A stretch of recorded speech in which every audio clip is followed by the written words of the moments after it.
Hello once again, everybody. Thank you for joining me here on this Monday, November 16th edition of ATS Radio. I'm your host, Adam Burke. I'll be chatting about the weekend that was in college football and then take a look at the week coming up here. It is week 12 of the college football season.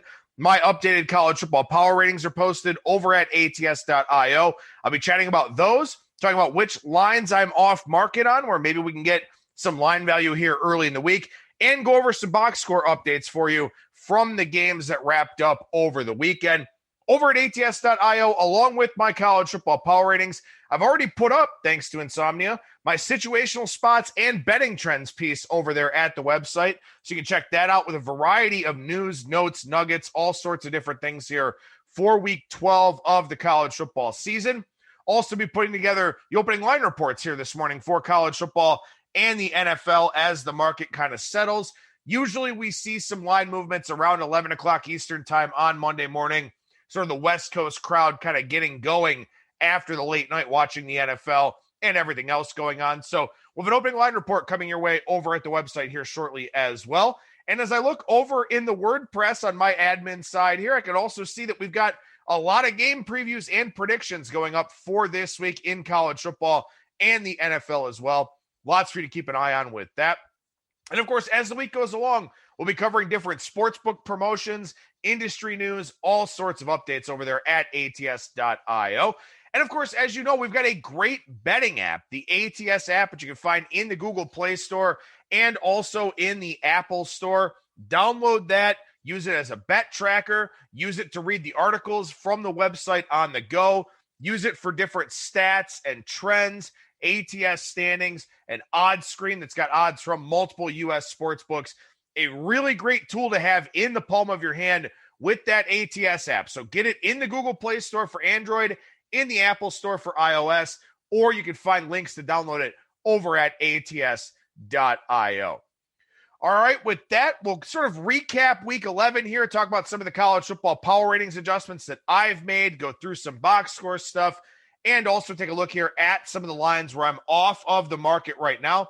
And the market's starting to move a little bit here on a Monday morning, recording this about 9 a.m. Eastern time. So there will be some lines that probably will have even changed by the time you hear today's show. But I want to get this out early, get this done so that I can focus on getting the writing done. And of course, some of the other stuff going on here on a very busy week for us over at ats.io. And by the way, still doing some writing over at bangthebook.com as well. I have a golf preview up for the RSM Classic this afternoon. I do UFC previews over there as well. And if you don't have access to the U.S. sports books, then maybe there's some things for your interest over at bangthebook.com. But as I said here, we're going to be looking at college football primarily. And, you know, of course, a very interesting weekend in college football. 15 games canceled as a result of COVID-19.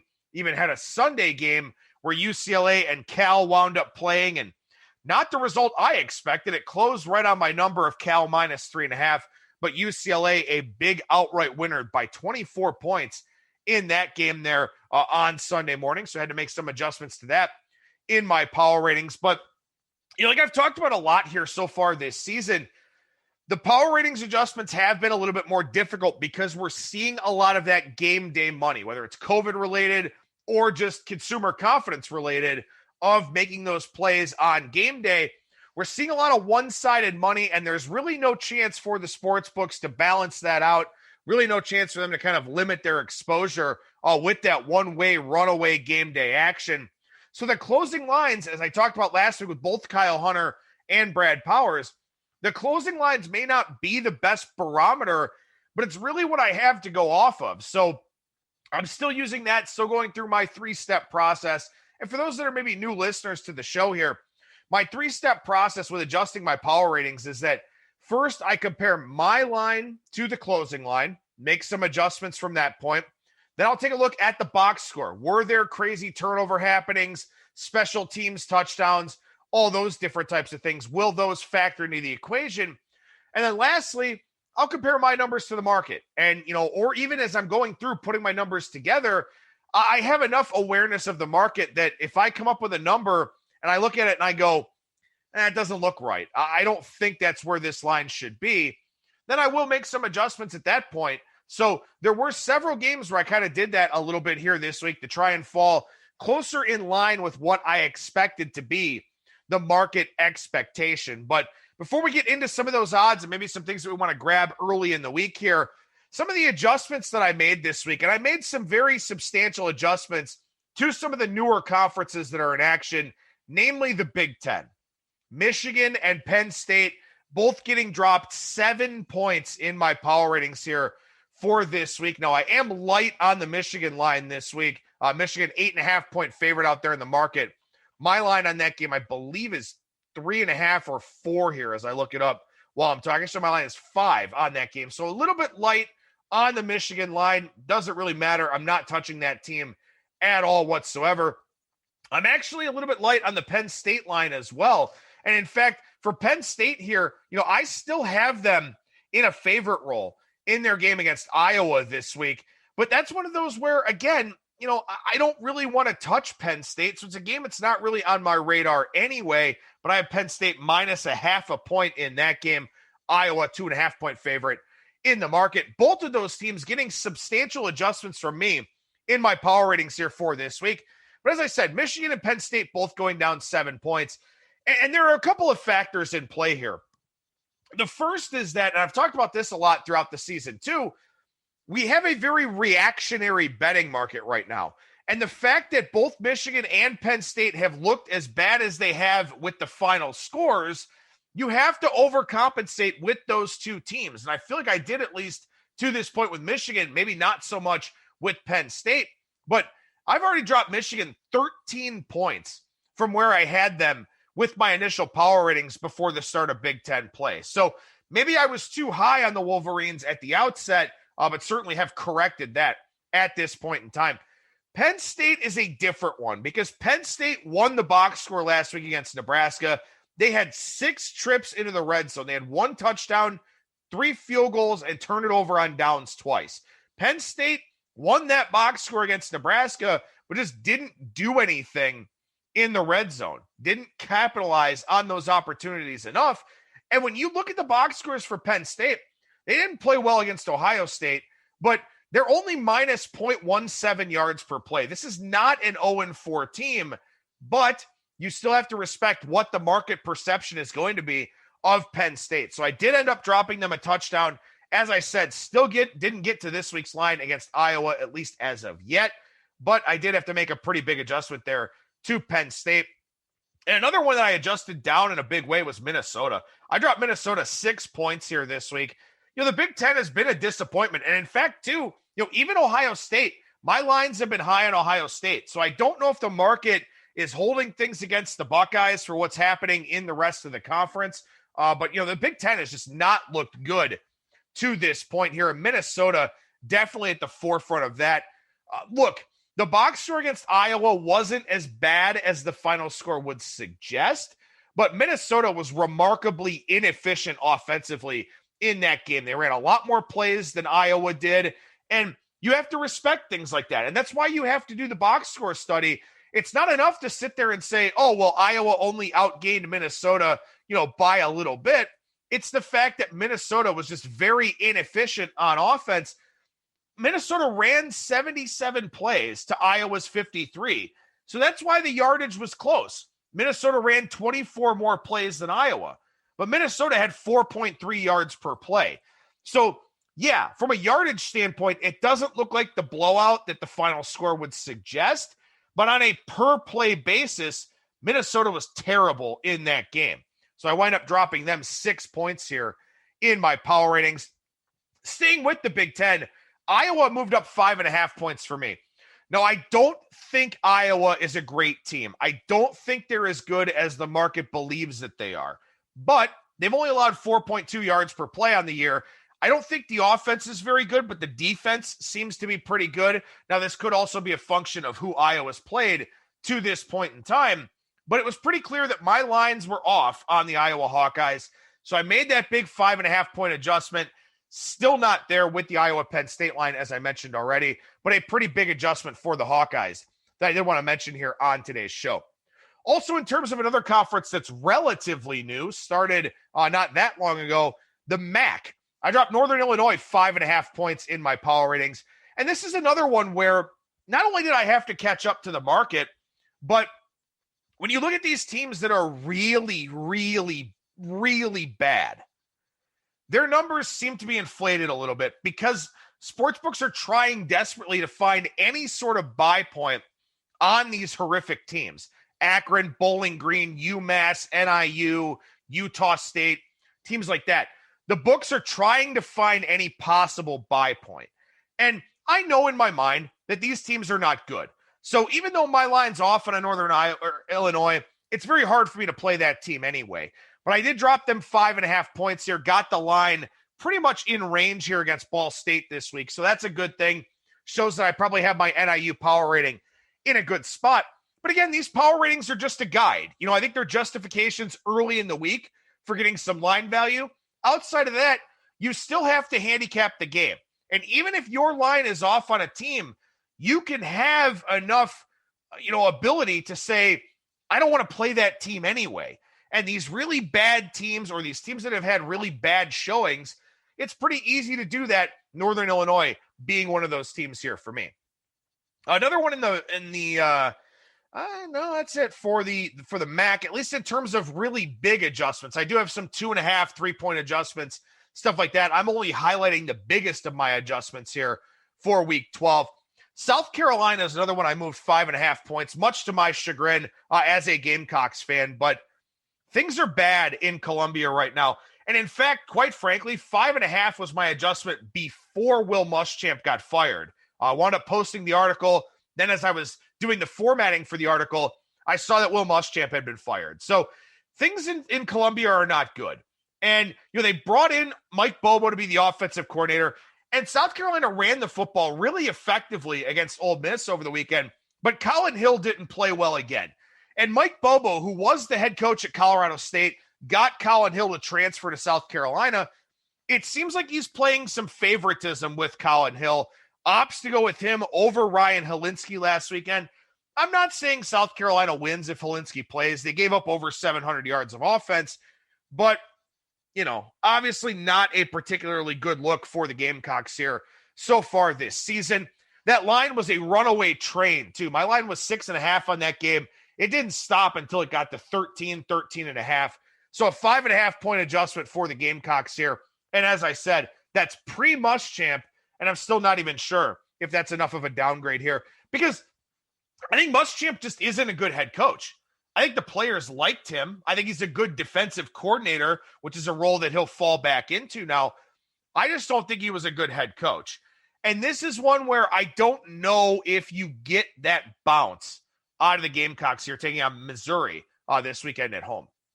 Miami, Florida, I dropped down 4 points, and this is one that I think has just kind of been growing a little bit. As I mentioned, I did have Miami favored against Virginia Tech last weekend. They did win the game. It wasn't necessarily the prettiest of outcomes, but Miami did win that game outright. But I still dropped them 4 points in my power ratings. Frankly, I kind of forgot about them. It was sort of one of those things where they just slipped my mind. There are so many other teams that have gotten the spotlight or have grabbed headlines or something like that. And I hadn't really adjusted Miami despite some mediocre performances over the last few weeks. So did wind up making an adjustment to the Hurricanes, dropping them down 4 points in my power ratings. Stanford and USC, both 4-point drops coming out of the Pac-12. Very ugly effort from Stanford against Colorado. And maybe Colorado is better than we all expected. Back-to-back outright upset wins now for the Buffaloes. But Stanford got Davis Mills back and still didn't play well in that game. So I dropped Stanford 4 points, opted to move them more than moving Colorado. We'll see what it looks like here, see if I made the right decision there. But I did make a lot of my bigger adjustments on the downgrade side this week. Teams like Stanford and USC moving down 4 points being part of that. USC, 2 late game wins for them over Arizona State and Arizona. Not great looks for them overall. Keaton Slovis is very, very good, but not a whole lot of things to like otherwise about the USC Trojans here so far.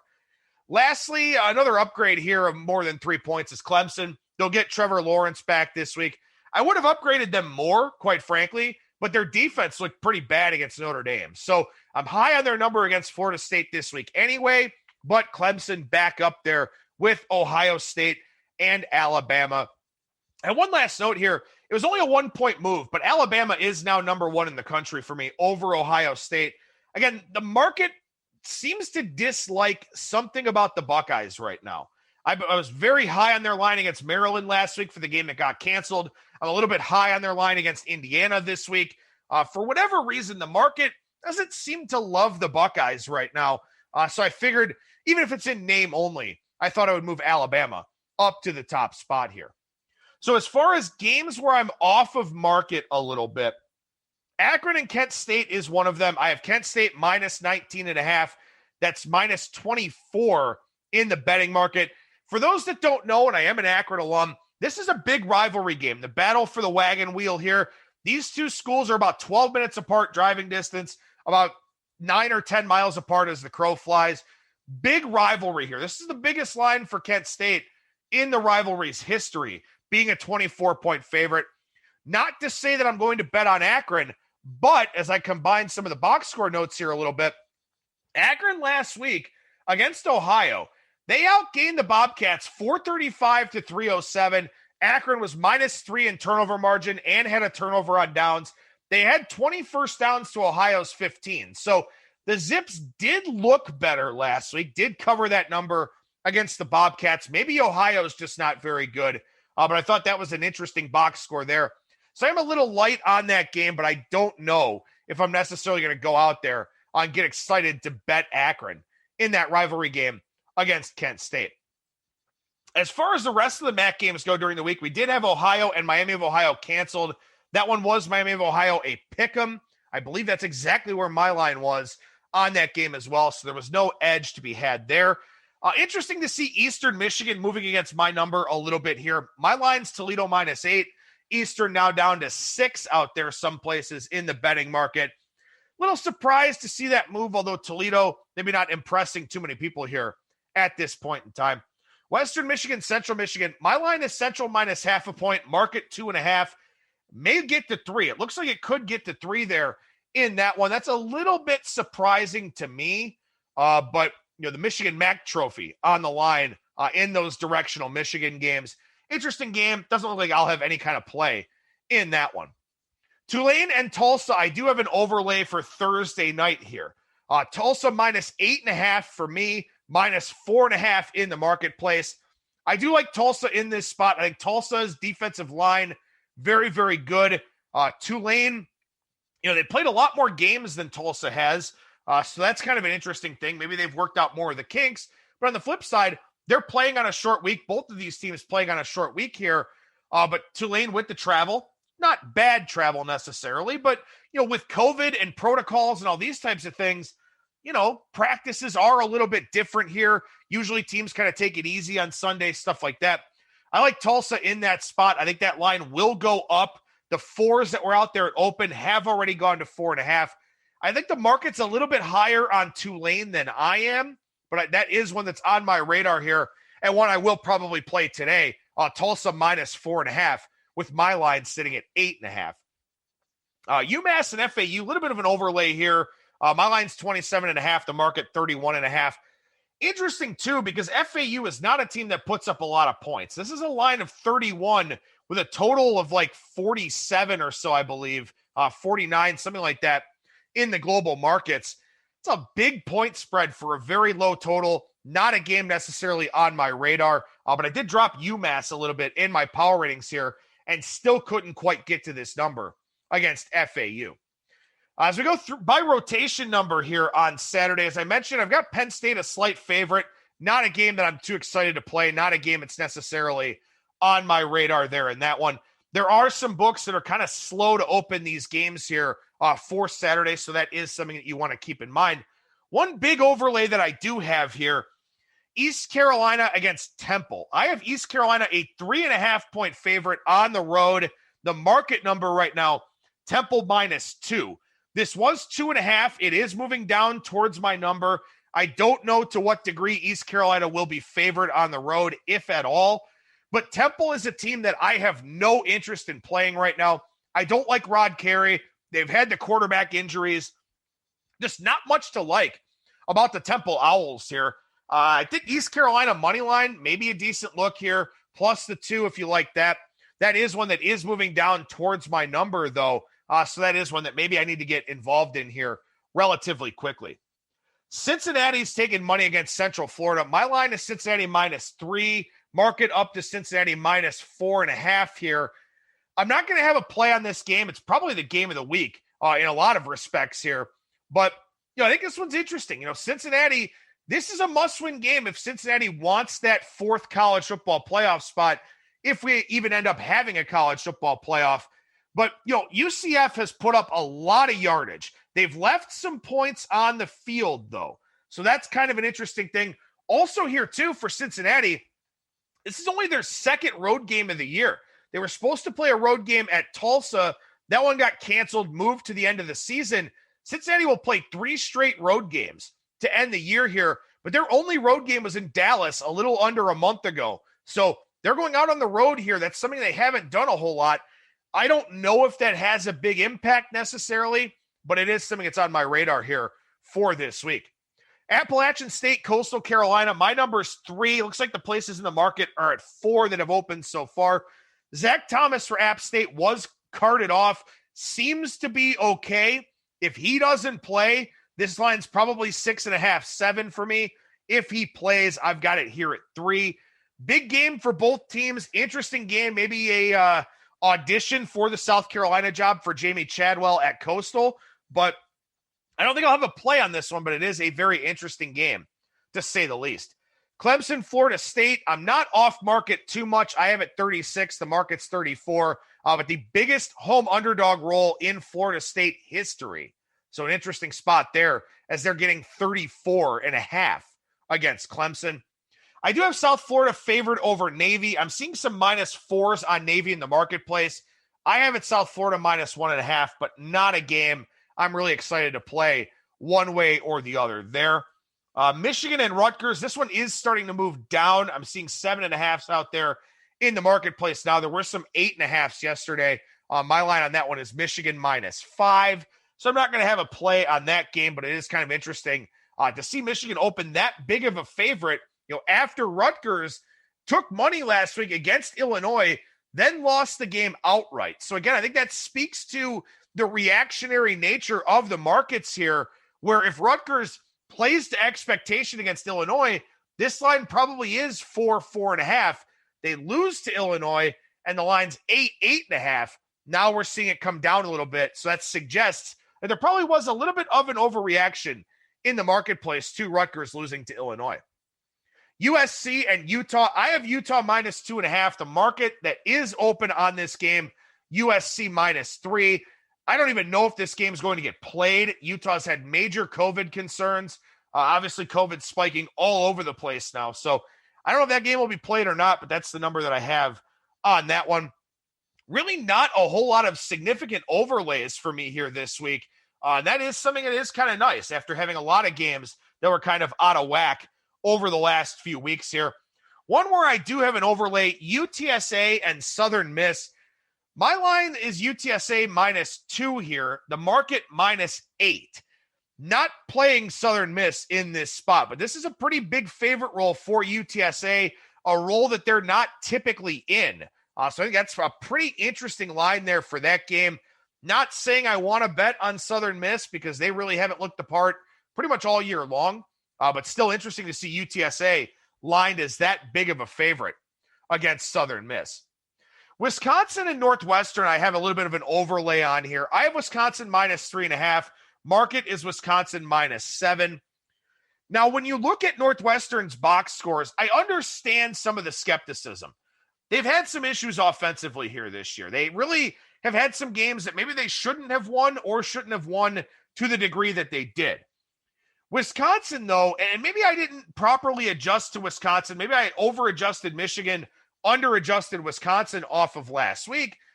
Wisconsin, Graham Mertz wasn't great in that game against Michigan. They ran the football effectively. I think Mertz was only 12 of 22. But to me, I think Wisconsin is getting very overvalued here. I think Wisconsin and Iowa, because when you look at the Big Ten here so far, who's performed up to expectation? Ohio State was around the closing number against Penn State, failed to cover against Rutgers, Didn't play last week against Maryland, and that was a line that, was off from my power rating. Michigan State, they're a mess, even though they beat Michigan. Michigan's a dumpster fire. Penn State's 0-4. Indiana has done what they're supposed to do, but also their box scores haven't really looked the part. So I think people are really searching, really doing some mental gymnastics here to force Wisconsin and Iowa because they've done what they're supposed to do. They've played up to or exceeded expectations. The thing of it is, I don't know if either one of them are great teams. I certainly don't think Iowa's a great team. Wisconsin could be, but I think this line is high here this week against Northwestern. I like Pat Fitzgerald getting a touchdown at home with a pretty good defense and a quarterback that mostly takes care of the football. So I'm going to be on Northwestern here. I'm going to see if I can get a 7.5 on that game. It's mostly 7 minus 15 right now, but I'm going to see if I can get a 7.5. Otherwise, I'll take 7 flat or something like that. But I do like Northwestern in that spot here this week against Wisconsin.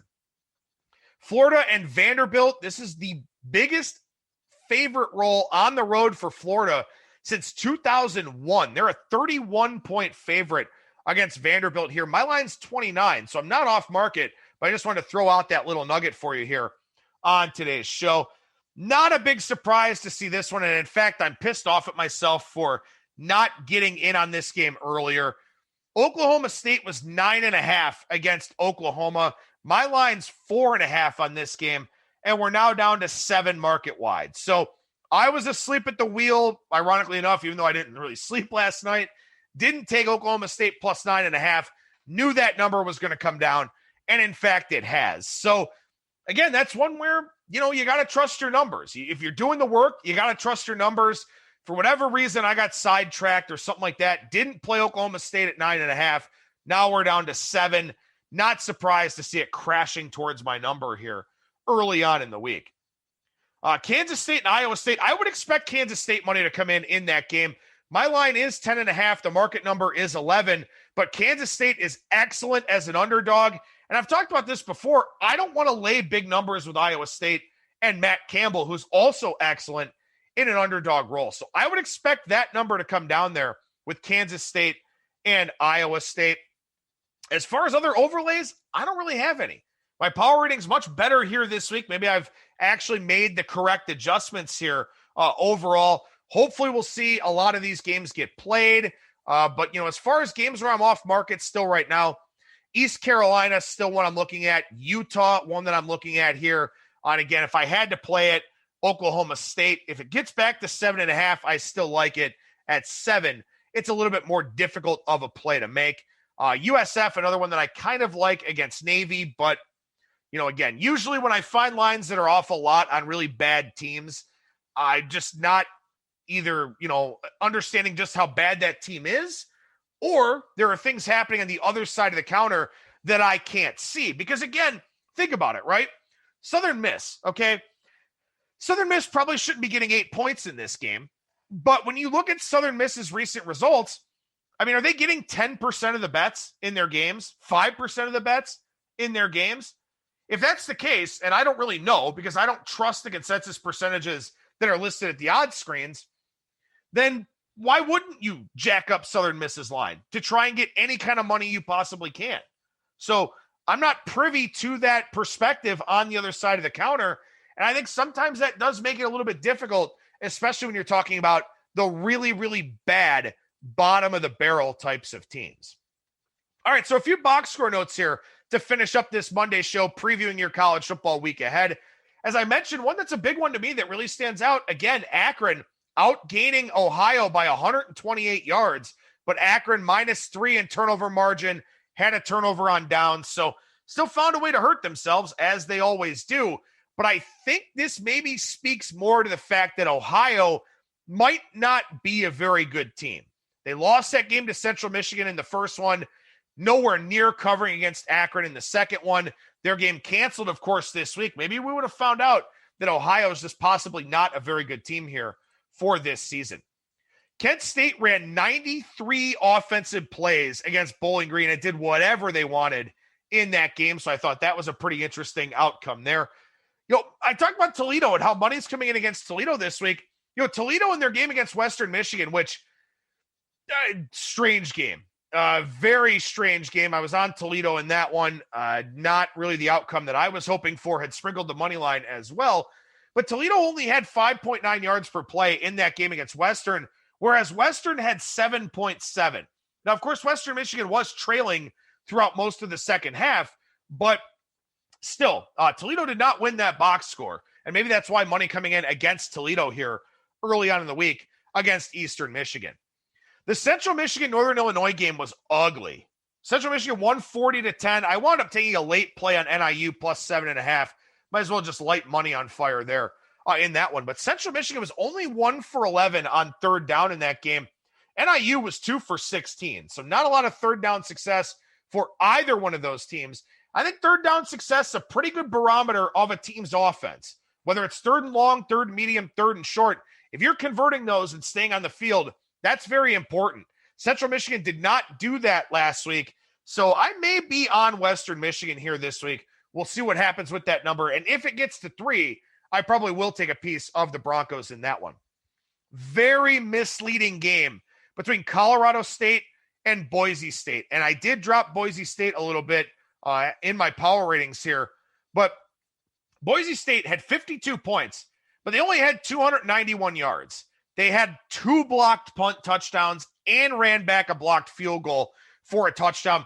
They only had 4.34 yards per play in that game.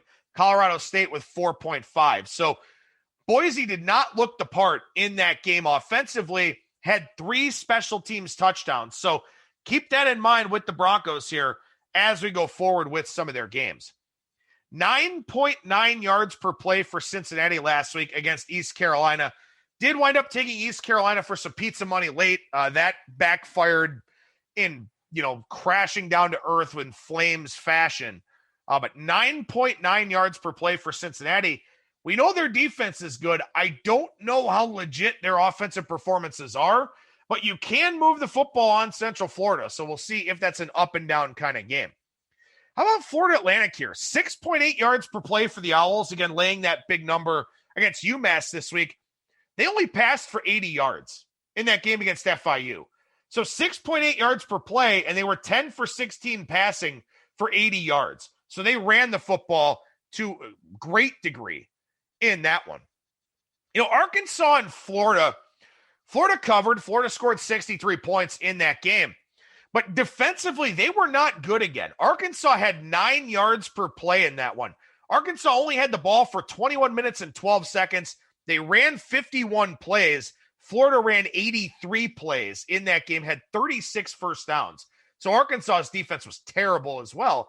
But 9 yards per play for Arkansas, pretty impressive showing, although they were trailing for a majority of that game.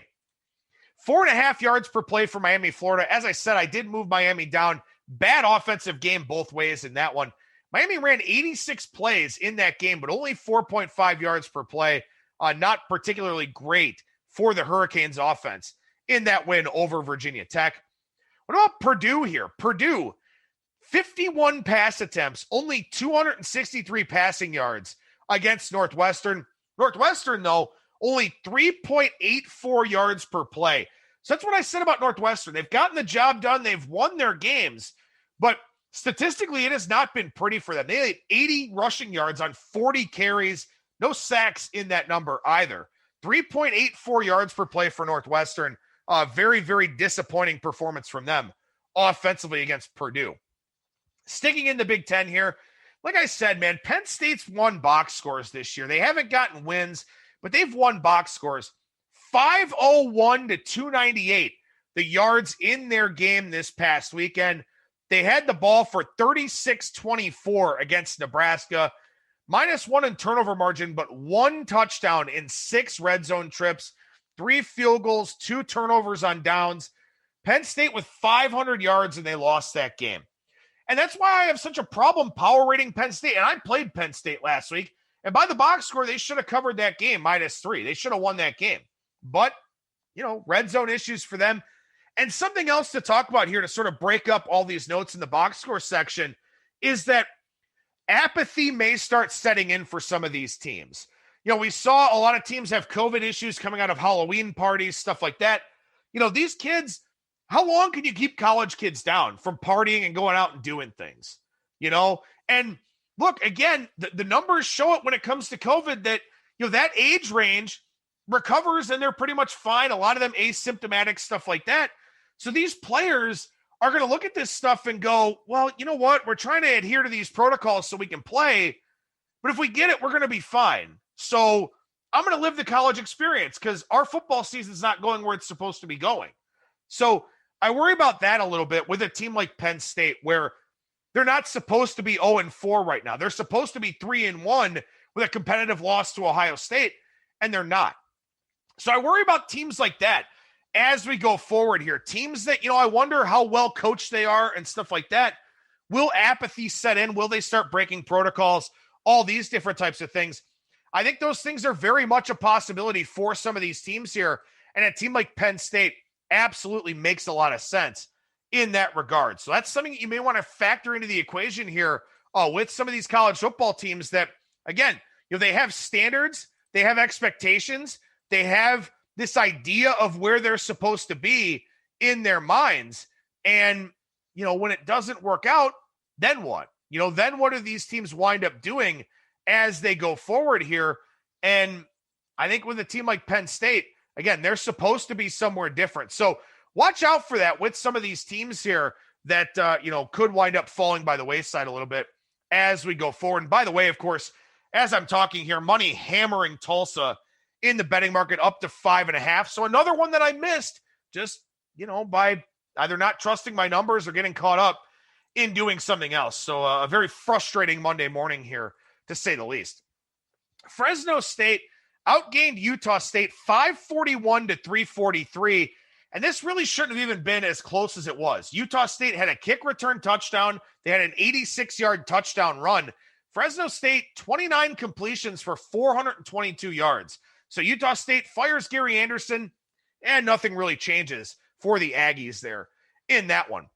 437 yards for Georgia Southern, 299 for Texas State, and that game had 78 points. How does that happen? Well, Georgia State had a kick return touchdown. There was a 7-yard touchdown drive.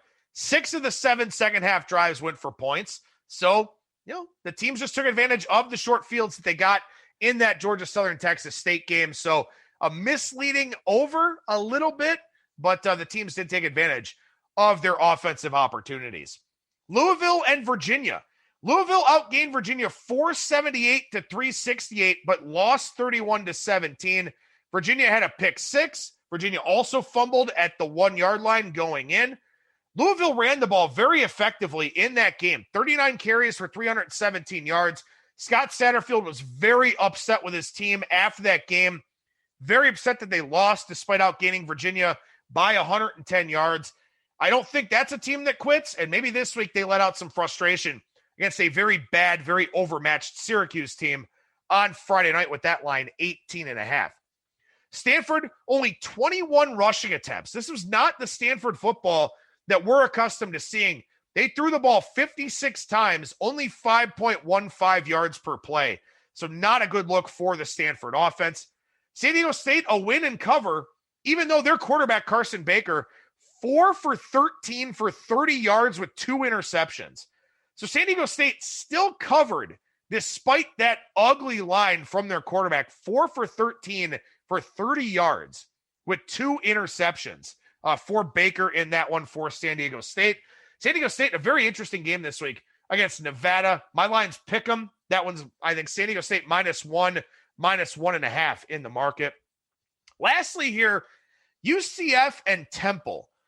And maybe people will hold this game against UCF, but I don't know why. UCF 6.7 yards per play to 3.9 for Temple. Temple had the ball for over 37 minutes in this game, ran 75 plays. Very inefficient, though, on offense. UCF had the ball for 23 minutes and ran 63 plays. And again, had 6.7 yards per play. So UCF will be a very big test for that Cincinnati defense here this week.